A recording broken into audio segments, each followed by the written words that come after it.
Welcome in hits and misses week 4 of the NFL season. I'm Tumi. I go by FF Strategist on TikTok. My best friend Eric, I always point in the wrong direction. Best friend Eric over there.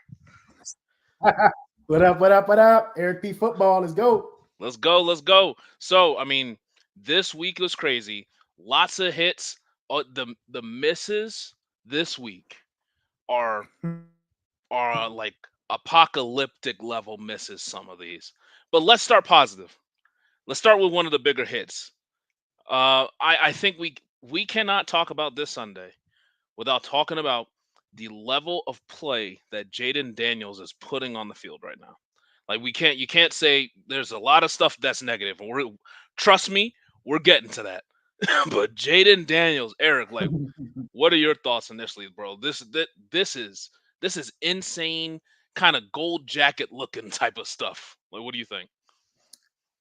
I have to agree, man. I mean, you have to acknowledge the amount of pressure that he had on him to continue what he did last week to bring it into this week.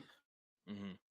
Going up against a team that's very offensively explosive, he just stayed within himself, was able to make things happen. He got the two first rushing touchdowns that opened up the passing lanes, and he lets the game flow through him. He has the talent to run away from sacks. He keeps moving the ball forward by getting a few yards here and there. He can run. He has that threat. He ran for a touchdown. He passed for a touchdown. He opens up lanes for his running backs. I think this guy has the qualities to really make it in the current day NFL. And him being the fifth-year senior, like you mentioned, behind stage when we were talking about the game, really Hmm. helps his credibility to really continue doing this. If you waited on his draft capital to go ahead and get Jaden Daniels, he's paying off in dividends right now. And you're able to go ahead and Yeah. build a team around somebody without it costing you so much to get someone who's contributing so much value right now. He's having an Yeah. amazing season for you. 100%. Like he so let's just go through the stats. So he got 25 points, which he's had better days than that, but that's solid. You ain't turning that down in the 10th, 11th round. 26 of 30, 26 of 30, which is crazy for Yeah. 233 yards, a touchdown, got a 2-point conversion, one interception. That's fine. That's like, I think that's his first pick. If not his second, but not, he doesn't do that a ton. 8 carries for 47 yards, another touchdown. Like you said, Eric, the fact that he was a 5th-year senior, you just see, Bo Nix was a 5th-year senior, so it's not the exact same thing, but you just see the calm in him whenever he's behind center. He's never flustered. Even if they're losing, he's not flustered. Like, he is just, I'm just doing my thing. I know I'm good. I'm gonna just get the ball to this guy, get the ball to that guy. And one thing that I kept thinking, and we're gonna talk about this other guy next. Like, when you think of like an Anthony Richardson, right? Everyone's super high on him prior to the draft, right? Everyone was super high on him.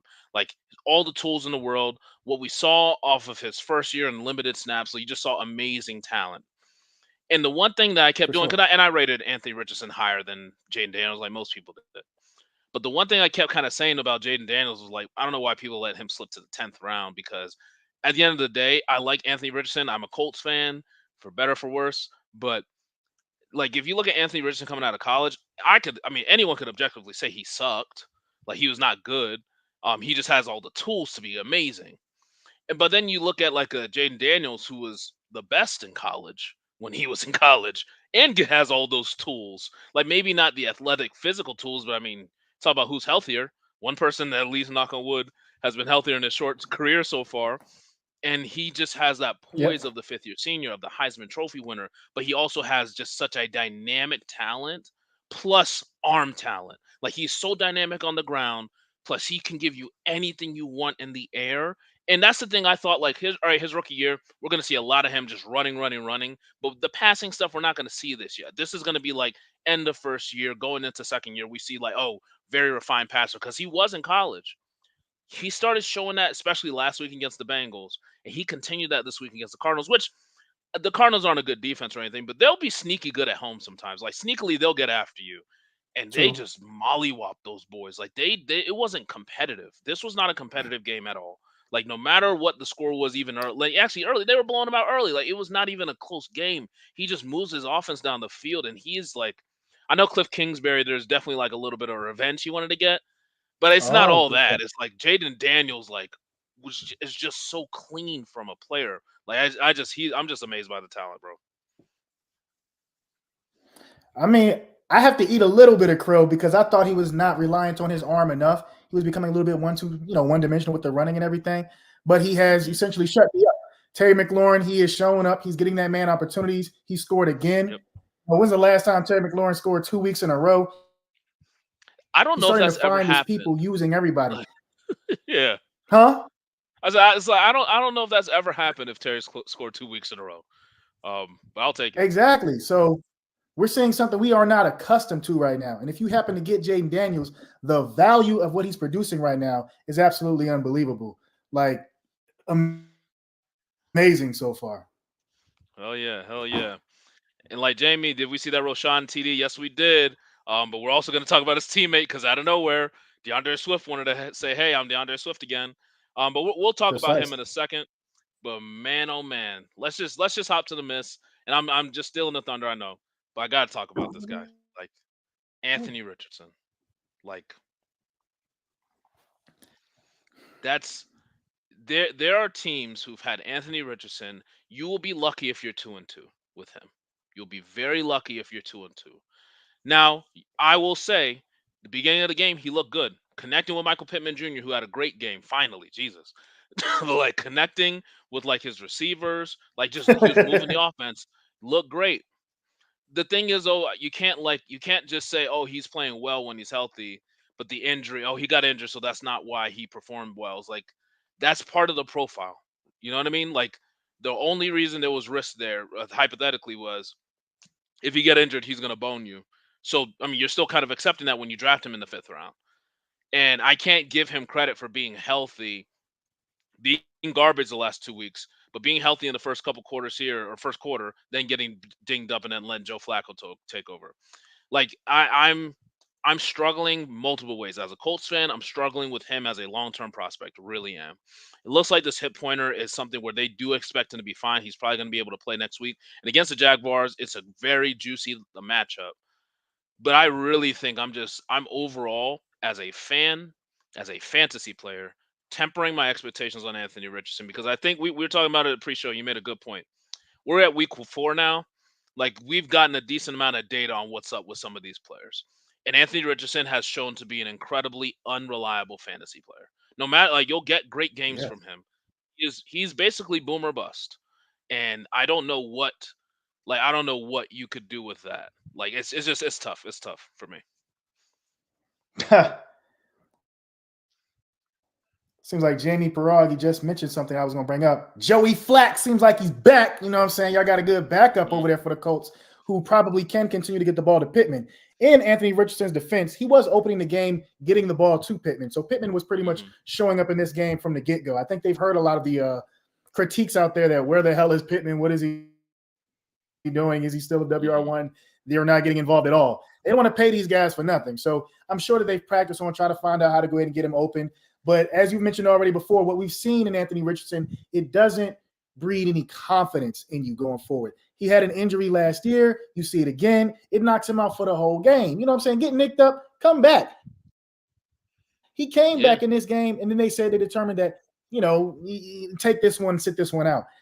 You can't really deal with that too often, especially from a fantasy purpose. If your quarterback gets knocked out early, as he did again in this game, unless you had other players go off, you probably suffered an L, like you said. At best, with Anthony yeah, Richardson heading your team, you're probably 2-2. This is fantasy football. He's a great prospect, but what he's shown so far on tape, it's not really conducive to you performing well in our game of fantasy football. That's just what it is or what it is yeah. so far.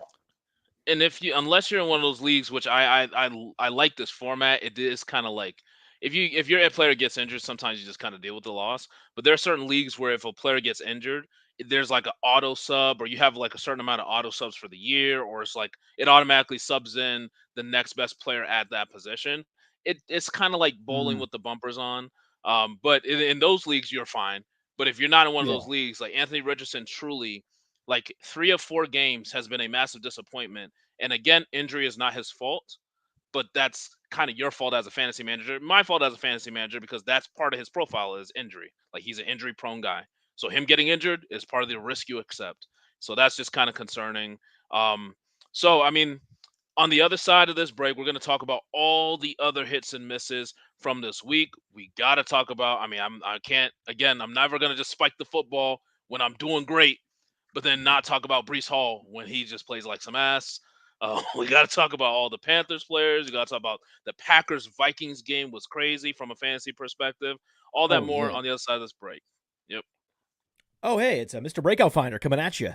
The Breakout Finder features 3 key tools: a database of metrics that include speed score, college dominator, breakout age, but also Breakout Finder only stats like dynamic score, level of competition, teammate score. All of these things are part of the overall Breakout Finder algorithm that pinpoints the probability that a player will break out. Everyone's talking about my model does this and my model does that. Well, we give you the data points that go into the model. We have a feature that lets you compare players, and then we give you the precise probability of every wide receiver, every running back, sorted and filterable by class year. So when I'm talking to my friends and I need to show them why I'm so bullish on player X, I pull out the Breakout Finder and bam, there he is. So go to the App Store, go to Google Play. It's $5 to get the Breakout Finder, and then a couple extra bucks to get some of these additional enhanced stats. Go download it and thank me later. Make sure you guys do that. Make sure you guys go download the Breakout Finder, but also just always go to playerprofiler.com. Make sure you guys are subscribed to Player Profiler on YouTube, Player Profiler News. If you have any sort of fantasy question, we have a show for that. So make sure you guys are subscribed, and you're gonna get all your questions answered. This is my boy in here. Dynasty Football Key. Make sure everyone gives him a follow. He is a beast. He is putting out content. I met this man and his family and his baby at the Fantasy Football Expo. He's super dope. So make sure y'all check him out for sure. And all right, so I'm gonna like kind of take a step back.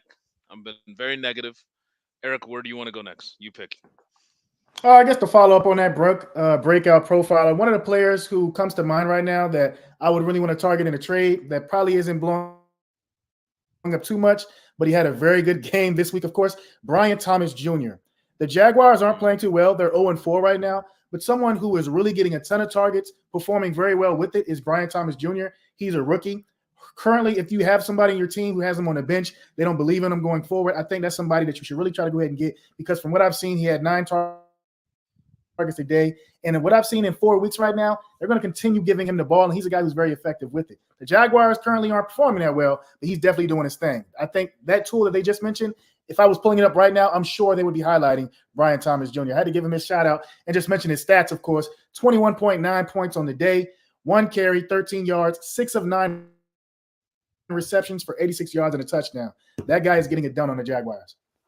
Yeah, and he's gonna get a ton of targets too. I think that's on a team where it looks like it's looking like a down year for the Jags. Unfortunately, I mean I'm a Colts fan, so I'm very happy about that. But it's looking like a down year for them. Um, Whenever you have these down teams, you have a talented quarterback, and you have somebody who can get him the ball consistently. I think that's always worth a shot. Christian Kirk seems to have woken up from the dead over the last 2 weeks.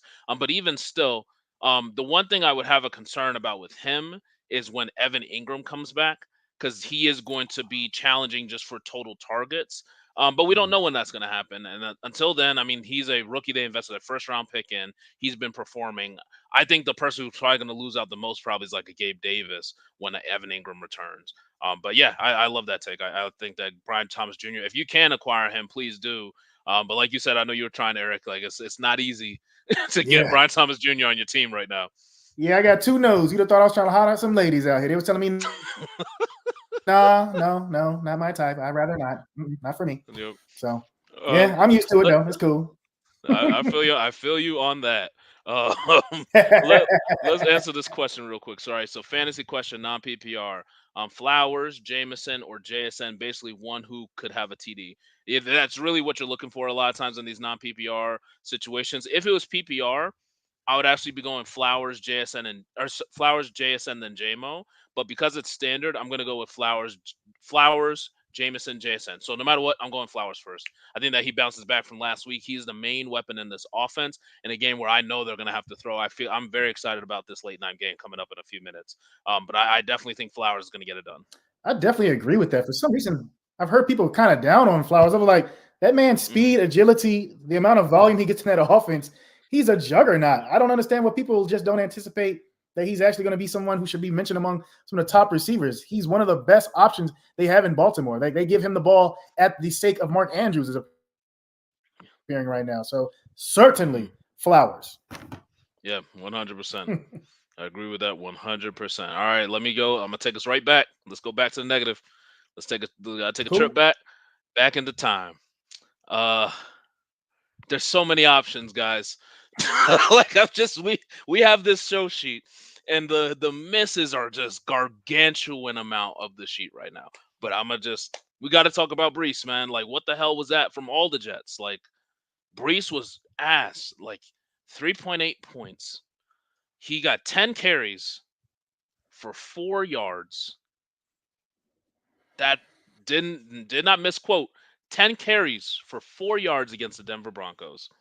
He had two receptions out of 5 targets for 14 yards.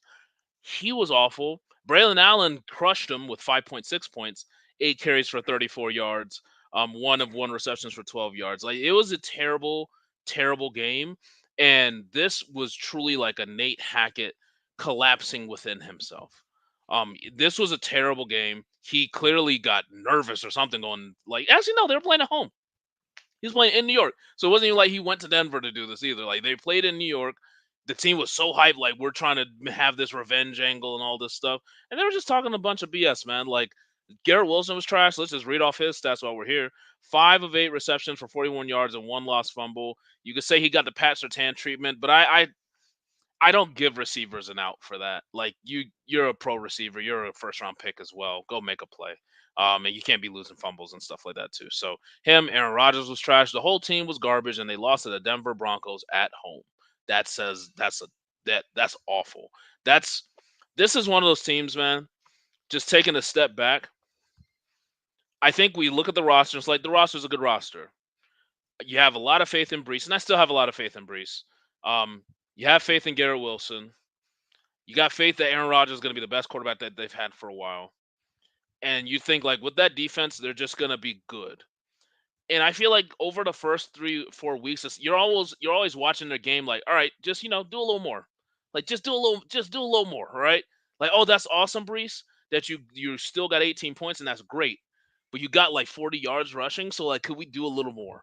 Let's do a little more, Garrett Wilson. The fact that you haven't had over 60 yards receiving in 4 games is still crazy. I don't care about the quarterback matchup because you're a first round pick, a high one at that. Just do a little more. And the fact that these guys continually disappoint, that is the problem I have. It's like, whenever I'm rooting for my guy, if I have a Jets player to do well, I feel like I'm rooting on like I feel like I'm rooting against the higher probability that they're gonna just not do great. Like, I feel like I'm kind of rooting uphill that they'll do well. I don't know, I feel like I'm yapping. I don't know if I'm saying it right, but that's how I feel. I just feel like whenever I'm rooting for a Jet, I'm rooting for an underdog and on my fantasy team, and that doesn't feel good. I totally agree. The Jets, given what they have on paper, you would be afraid of them, right? Hmm. But then when you look at what they actually put in execution in real time, you're like, what the hell is this? You see these big names.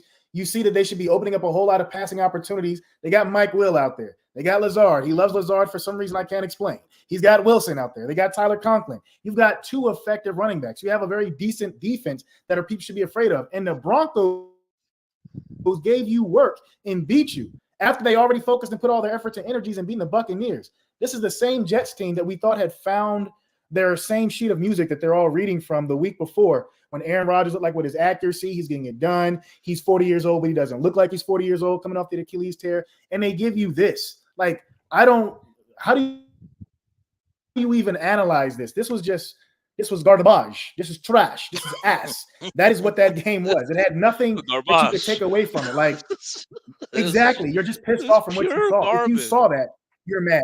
If you paid to sit in that a stadium to Hmm. watch that, you should be mad. Like, that was just trash. It was horrible. Yeah. Real Like, talk. two.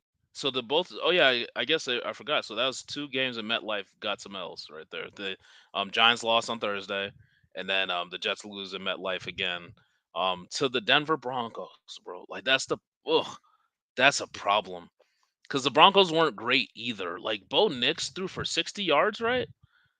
Like he One like week it wasn't like you got tore up for by Jaden 60, Daniels. and we got one person up there.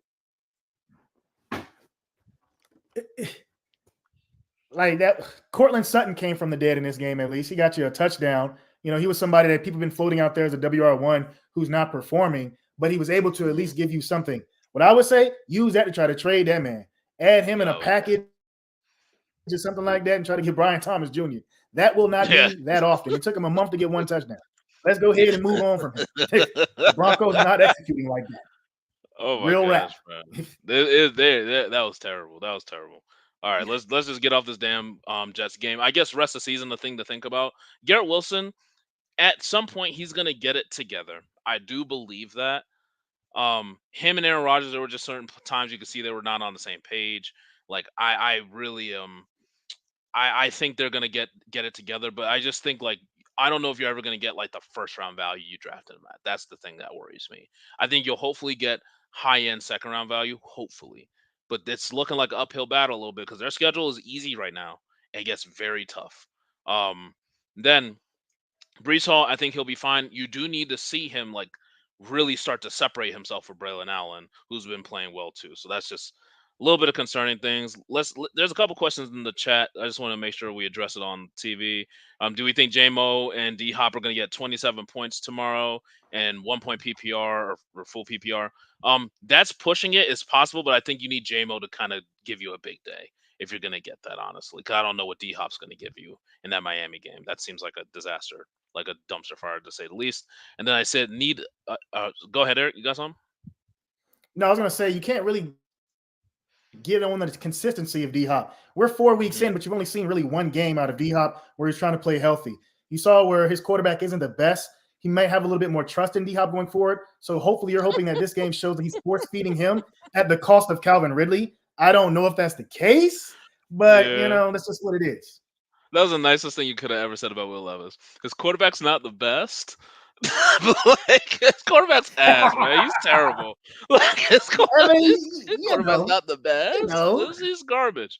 But anyway, and then this question. So I need upside tonight. Likely or Andrews at tight end full PPR. I think they're getting Terrell Bernard back today. Yeah, I'm gonna go with Mark Andrews. It's very close. I don't love either one. I think Mark Andrews. I feel like is a safer bet to score. But I think likely is a safer bet in full PPR to like give you like solid upside. Like I mean not solid up, like a solid floor. Like unlike what they did last week, which was terrible. They're gonna have to throw way more than they did against the Cowboys because they were just With the running Mark all over Andrews them. play here, I think you're just looking for the squeaky wheel to get the grease. Mark Andrews has been getting lit up on every show across the board in regards to fantasy. So you know that he eventually makes it to the team, and they probably want to see him get involved. Hopefully, for the targets that are, what I anticipate to be going his way tonight, he makes something of them and he shuts up the noise. That's what you're hoping that this game, at a time that you need it, will be taken on. So that's all you can really hope for. And it's Andrews who is actually on that time. Likely should be good based off all the hype he got off the game one. You see, he hasn't been anywhere close to repeating that. So I'm thinking that Andrews, Flowers, those are guys going to be trying to move the chains tonight. I feel you. Do you mind if we go to this Packers Vikings game real quick? Let's do it. All right, so this game was great. In fantasy, it looked garbage up front. I mean, it looked terrible for the Packers for a lion's share of the game. They got it together late. I definitely want to own any of my bad takes. I definitely was saying do not start Sam Darnold, and he was solid. He gave you 22 points, like 21 points or so. But I think like the idea that I had going in, and I felt like this thesis was like rock solid, bro. Like Sam Darnold, I still am just hard to buy into it because of Sam Darnold and he just has not been dealing with a lot of pressure. But when he did deal with pressure, he was one of the worst in the NFL this year, like from a completion standpoint, like everything. But he just wasn't getting pressure that much. And over his career, he's awful with pressure. In the game last week, the Titans versus the Packers got 8 sacks on Will Levis, that juggernaut of QB we just talked about. And the way that they were playing the first 2 weeks, you would think like they didn't have a good pass rush, but they had designed like the way that the coach was talking about the defense was they wanted to contain the rushing quarterbacks like Jalen Hurts, Anthony Richardson. They wanted to contain those guys so they weren't like full like pin your ears back and just go get the quarterback like they were against the Titans. And so this week I was like, Sam Darnold's about to be dealing with pass rush in his face like crazy. And for about maybe a quarter, we saw that. We saw that with that strip fumble. We saw that like with the pick. Like we saw that, but basically 3 quarters, I was dead ass wrong. Like Sam Darnold is another guy like a Jaden Daniels who is in the true like MVP race right now. They're 4-0. They just went into Lambeau and they were mollywopping the Packers for most of that game, and the Packers mounted an effort late, which is good on them. But like this wasn't competitive for like 80% of the game. Like they got it close real quick and then they separated again. Like it's Sam Darnold is killing it right now in this scheme. He looks more comfortable than ever. They're not putting hands on him with a great pass rush. Like, and they get to play that juggernaut of a team we just talked about in the Jets next week in London. So I think that this is, I mean, coach of the year right now, MVP candidate, and I know it's just the first quarter of the season, but they've won the first quarter easily.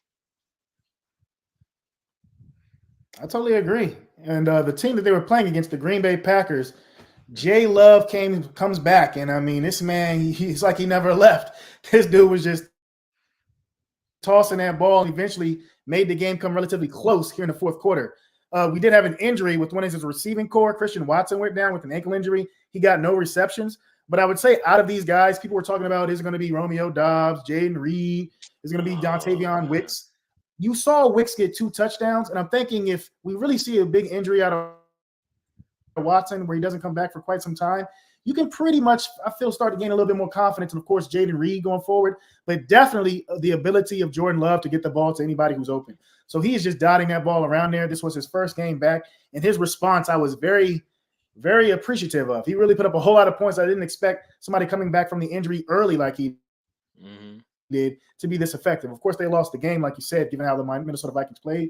But from what I could take away from how the Packers are, if you happen to pick the right Packer receiver that week, it could be something that you could do to go ahead and bring your team some life. It's just hard to pick which one it is. I think the one with the most consistency, even in his injury absence, was Jaden Reed. But you could see even Romeo Doubs, who didn't really jump off the page, as far as points, he got like 8 targets, I believe. So he's getting the ball around there. He's just throwing it to whoever can get open. The man is doing work. Yeah, he's doing work. My boy Wicks, I've been like beating the pavement for my boy Dontavion Wicks, a UVA guy. 13 targets. That was the most impressive thing. Now, a lot of those targets just seemed like there was really not no shot, but like he drops. He has a decent amount of drops. Like he's sometimes just not clutch with those plays, but you could tell when it counted, they were going to him and they kept going to him, and it does tell you like what Love thinks of Dontavion Wicks in those critical moments. So I mean, it was very impressive. I don't know what we could even take from this. Like you said, it's hard to guess who's going to do what. I think Jaden Reed locked in number one. If Christian Watson is out for any sort of time, I think that's when you're going to see Dontavion Wicks be able to step up. But really, like the Jaden Reed's the only consistent player here. And while yes, he didn't miss a beat, Jordan Love, it seemed like he missed a beat for a whole half. Like he was struggling.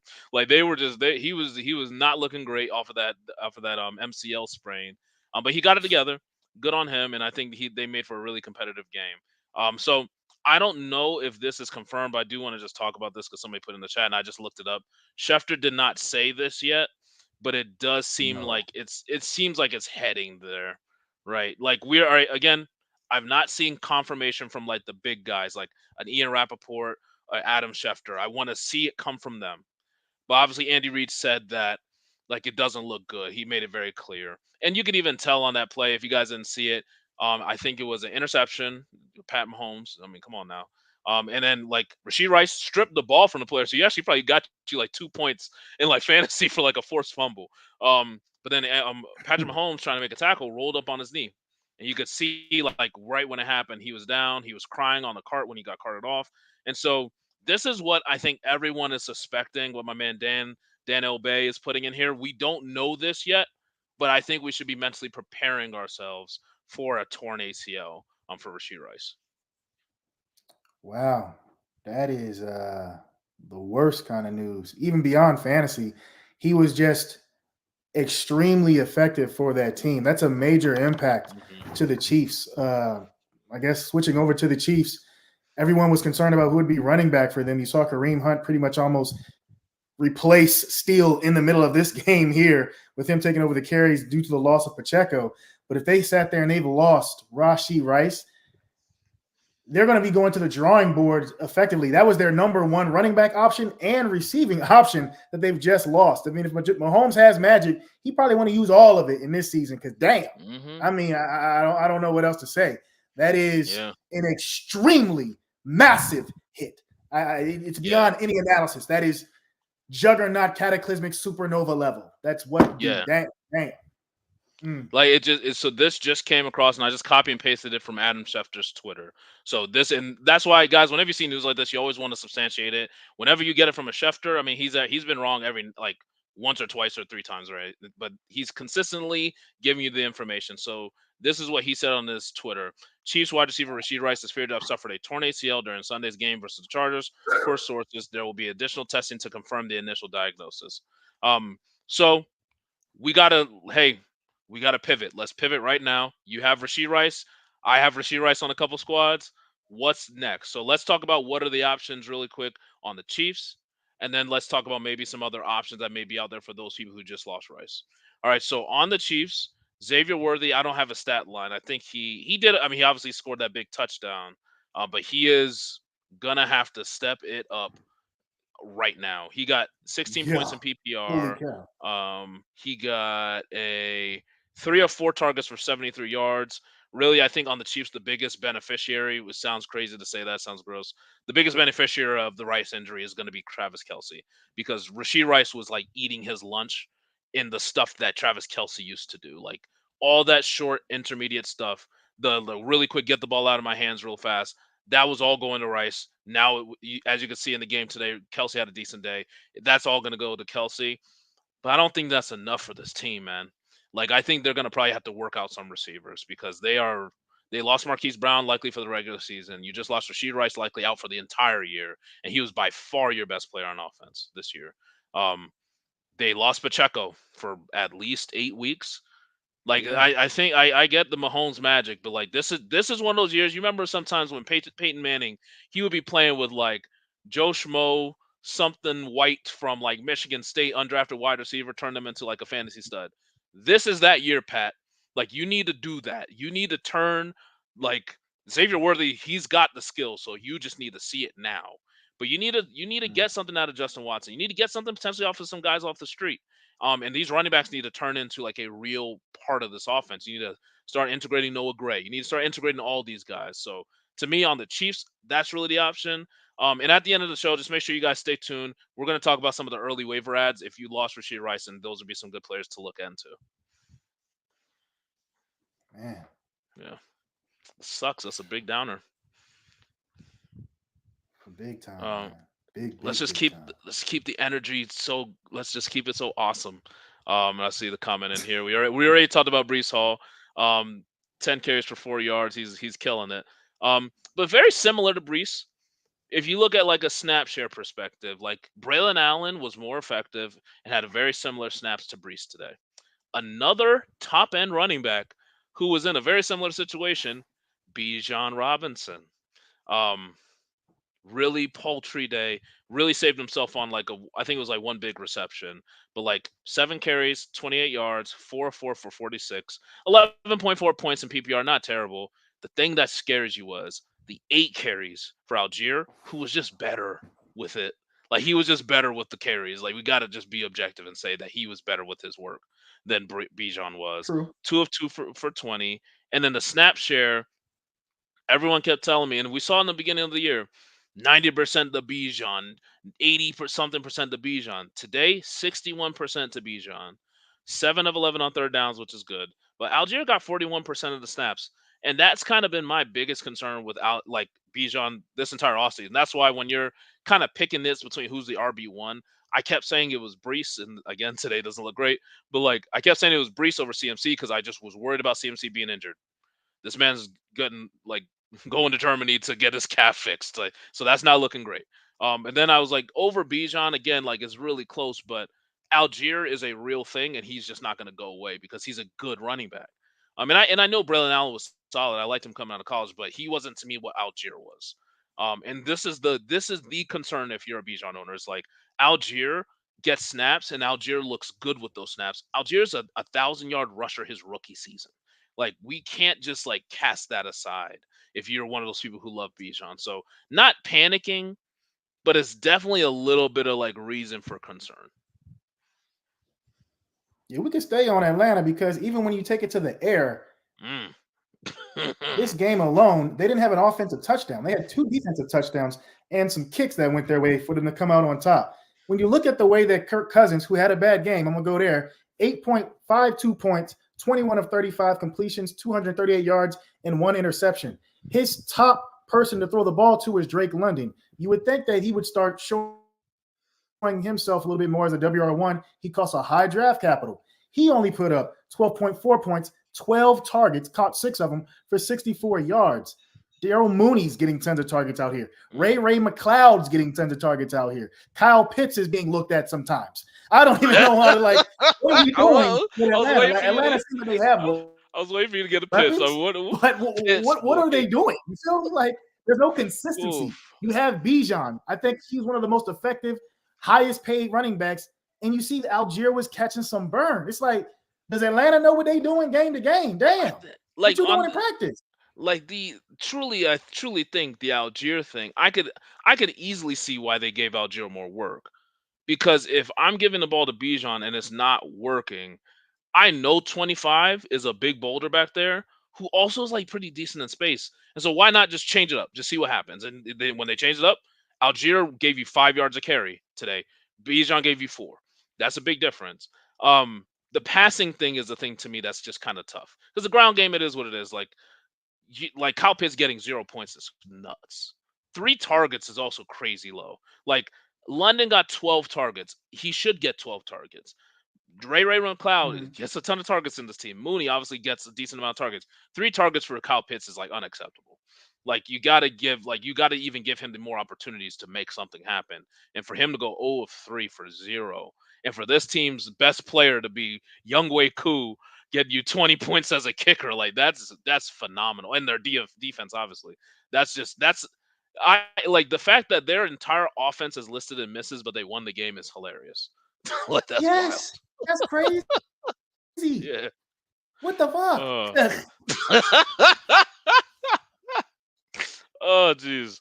All right, let's we're going. Let's go positive. Let's go positive for a little bit. All right. And we only got a few minutes left. Let's get positive again.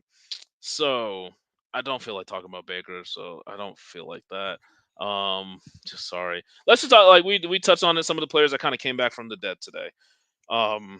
Start with Michael Pittman. We already talked about it. 17 points, 6 of 9 receiving for 113 yards. That was amazing for him. And again, like you said, a lot of that was happening with A. Rich, which is just kind of like concerning. I don't know. I keep sitting back like this, like I'm not doing the show. Like I need to sit up. Like Michael Pittman, I'm very comfortable. Y'all are my people. I'm just comfortable talking with y'all. Like Michael Pittman did great today. I don't know what to expect, but if we get Joe Flacco, I'm 1,000,000% confident in Pittman. Like 1,000,000% confident in Pittman. And we didn't really touch on that. I think the passing offense will do significantly better with Joe Flacco. I think JT is solid either way. And I think that if A. Rich comes back, you're going to get some peak offensive days, but you're going to get some really big downers. You'll do the same thing with Flacco every now and then, but I think A. Rich will be more inconsistent than Flacco. Joey Flack. Joey Flack is back. He's a waiver ad for sure. Javonte Williams, he didn't really do anything crazy. Just 16 for 77. He just looked like an actual running back today. But the biggest guy who just like, I got to be honest, as a fantasy analyst, I don't even know what to tell you about this man. DeAndre Swift. So 16 carries for 93 yards and a touchdown. 7 of 7 receiving for 72 yards. Did he score also, or maybe I didn't count it, but I don't think he scored based on those points. He scored once, right? I believe he just DeAndre Swift for sure. Yeah. Dominated snaps, like got 67% of the snaps. Rashawn Johnson dominated third down work, but this not like he did that last week too, so that wasn't surprising. And Rashawn scored too, so that's great.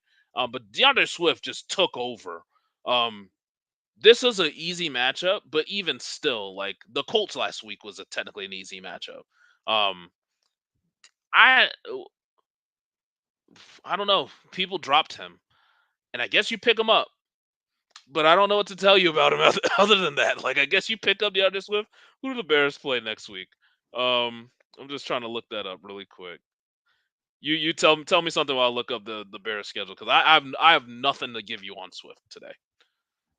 My thing about players like Swift, if you have bench space for somebody like Uh, that, you can go ahead and put them on the bench for quite some time. But given the number of injuries that we've seen so far this year alone, I don't think anyone has the luxury of, hold and see kind of stuff going on. You really want some guys who are going to be consistent that you can lean on. We already got people holding on to Cooper Cup, waiting for him to come back. You got the Puka Nakua, waiting for him to come back. You got people looking forward for Nick Chubb coming through, waiting for him to come back. You've got Hawkinson. People are waiting for him to go ahead and come back. There are a number of players, even outside of those that I've listed, that people have felt, filling up on their bench that you're trying to go ahead and see and have them released on your starters. So for someone who only has one good game, you don't want to just sit there and hold on to them at the expense of possibly somebody who you've been holding on for quite some time that you know can deliver on consistently. You know what I'm saying? DeAndre Swift, people let go of him because he was rated very low amongst all other running backs when you look at like PFF grades and things of that nature. So every now and then a broken clock is right twice a day, right? So DeAndre Swift, he was yep. right today, but if you can afford to hold him on your team, then okay, why not? He is a starting running back who did own a majority of the snaps, like you said, but he wasn't doing anything with it. Do you believe in Caleb Williams having turned it around? He's going to open up rushing lanes for this guy? I don't know. He's not doing the I Jaden don't know. Daniels thing. He ain't clicking like that. And he was the number one draft pick last year. So you've got 4 weeks to go ahead and look at, and it doesn't give you any confidence to go ahead and lean in the Bears as a team that's going to be productive like that. So I'm gonna I just wouldn't overinvest. Only. yeah. I'm gonna just put in the schedule real quick. These are the next few games for Yeah. him. Um, that's enticing. So like those are the True. next 5 games for DeAndre Swift or the Bears running back. Um, I honestly would sell him high if you can and use this as like your reason.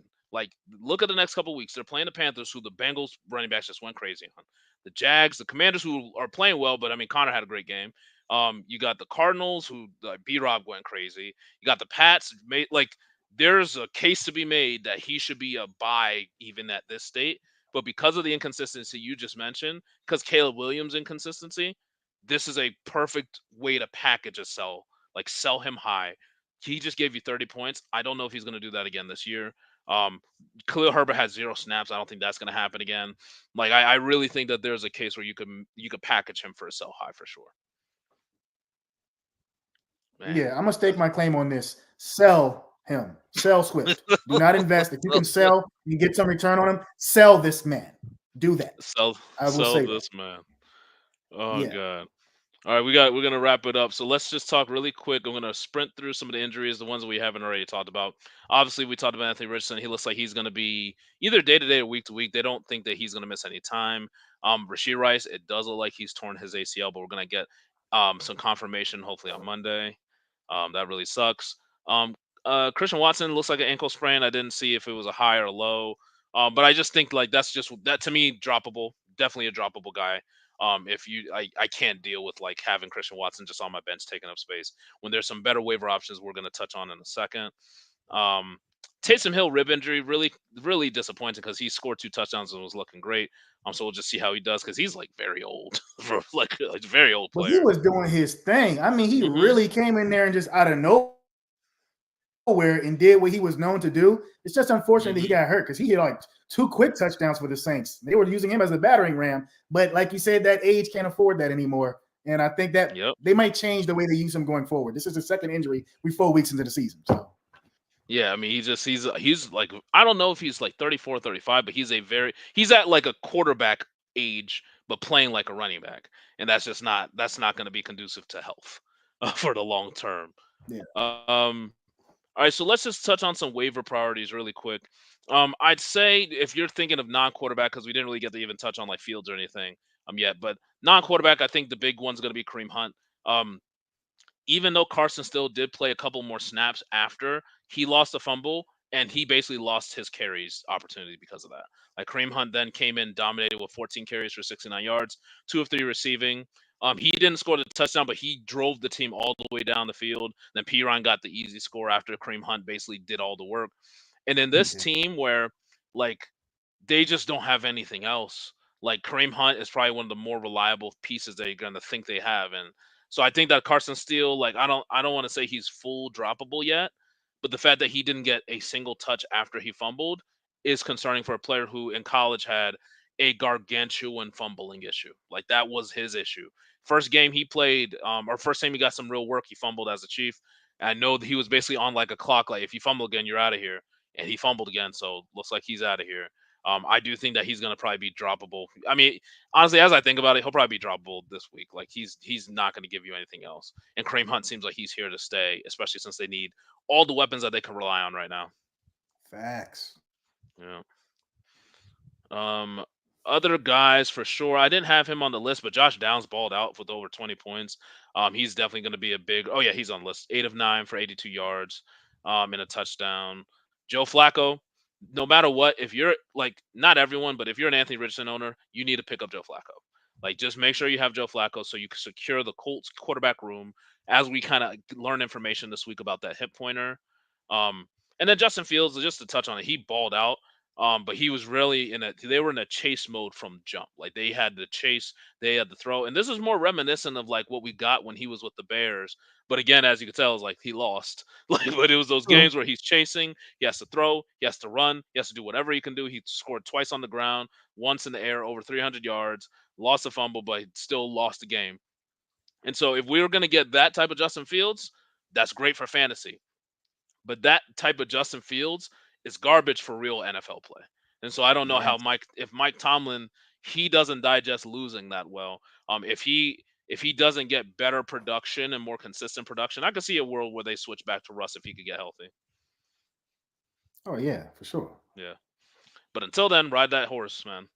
Um Last guy I want to touch on is your boy from what your Panther, Xavier Leggett, 19 points, 2 carries for 10, 6 of 10 receiving for 66 yards, 6 of 6 for 66. It's kind of a tough number, but for a touchdown, I think like people were saying, like he stepped up for Adam Thielen. The passing game they were definitely in need of it because they were chasing for the most part. But he still performed really well. What do you think about this guy? I totally agree. I mean, Xavier Leggett, I mean, he's a beast. If you look at all the Mm, things he did in college, if that can transform even a little bit here into the NFL, and he should have the opportunities opposite of Deontay Johnson, he should really be able to flourish. Adam Thielen currently is on IR. So as he establishes himself, even if Adam Thielen shows up, he would build more trust with Red Rocket, Red Rifle, whatever you want to call him, giving him the ball and mm, believing in him. He needs that opportunity. He's getting it. And Chuba Hubbard even had the best game that he's had so far. So those people who are still holding on to Jonathan Brooks, more than likely it might be a little tough to get that position going forward, but there's value in the running back right now on the Panthers going forward. You've seen Chuba doing his thing. If anything happens, you would think that a running back with the expectations out of Brooks, he could really, really show up on the scene and save your season if that happens. Already here in the fourth week, you can never have too many good players because I think every single week, other than week one, we've lost extremely highly invested players and for a long duration. So you always have to be acquiring talent. You have to. That yeah, is the name of the game. 100%. Yeah, Mm, Xavier Leggett, he had a similar. He's not as good as AJ Brown, but from a build and style of play, I felt like there was AJ Brown in there if he could improve his yards after the catch. Because it felt like he also, I mean, for such a big player, would get tackled rather easily, and he had the style and mm, everything of AJ. It was like AJ Brown ain't getting tackled by like a weak little arm tackle, and so I think like there's yeah. a ton of talent in this guy's profile. And if they're going to be in a better offense like this, I'm definitely interested in that. Like you said about Brooks, this is, I mean, I don't know if Brooks is going to come out like gangbusters next week or anything, but we're going to be at the end of Mm. his 4 week stint on the pup, I believe. I don't know if he's on the pup or the IR, but his 4 week stint there, so he's going to be able to start practicing and everything and getting that going. So I do think whatever you could still do to get Jonathan Brooks, try to do that. That'll be one of those late running backs who's going to give you a boost to your fantasy season when you may need it the most. And I think that's all I got, man. Real quick before we head out of here, what's your pick tonight? Buffalo, Baltimore. Who you picking? I want to say Baltimore. Baltimore, I think, has unutilized weapons. Will be able to move the chains. I think a very dynamic quarterback was an MVP last season. Everybody's got the cobwebs out of them. This is 4 weeks in. They're going to go ahead and have seen a lot of the things Buffalo does well has been on tape. I believe that Baltimore, the top tier coaches and assistant coaches that they have, were able to see what Buffalo does. They have the people that can go ahead and try to stop that. They know what to expect. We'll try to go ahead and run a game the way that they, should be able to in order to come out with the win. I think they have a very, very dynamic quarterback who should be able to get it done, and he can deliver the ball appropriately. So I'm a lean in Baltimore in this regard. So, yeah. I hear you. I'm leaning Baltimore too. I do think that there's a world where we see a better defensive performance from the Ravens. Like the Bills have been playing great defensively, but I also think like they're playing almost at their peak at all times. And at some point, you just have a game where you're not playing at your peak defensively. Like their talent isn't there like it is for the Ravens. But the Ravens haven't been playing their best ball defensively. I think they could definitely do that. I think the Bills. I think it's going to be a good back and forth game. I don't think it's going to be one team blowing out the other, but I'm really excited for it. I do think the Ravens are going to take it. And that's it for hit and misses, guys. I'm sure the game's already started. Appreciate you guys hanging out with us. Make sure everyone in here subscribes to know when we go live. We do this show every Sunday at 7:30. Next week, we're going to talk, Eric. I'm not sure if we're going to be the same people. Maybe me, maybe somebody else who's going to be filling in for me. We're going to talk about next week's games because there's some changing stuff in my schedule. And I'm on vacation, as you guys can see. It's not the typical setup. But yeah, appreciate y'all hopping in here. Eric, any last words? Hey, let's continue to enjoy the season. 4 weeks in, believe what you see and keep it moving. Keep on acquiring talent. You never can be comfortable in fantasy football. 100%. Peace out, everybody. Hey, I want to thank you for being part of this broadcast. If you have any thoughts on it, leave a comment. If you enjoyed it, make sure you leave a like. And if you want to see more shows on the Player Profiler channel, subscribe to it. That's how we know you want more.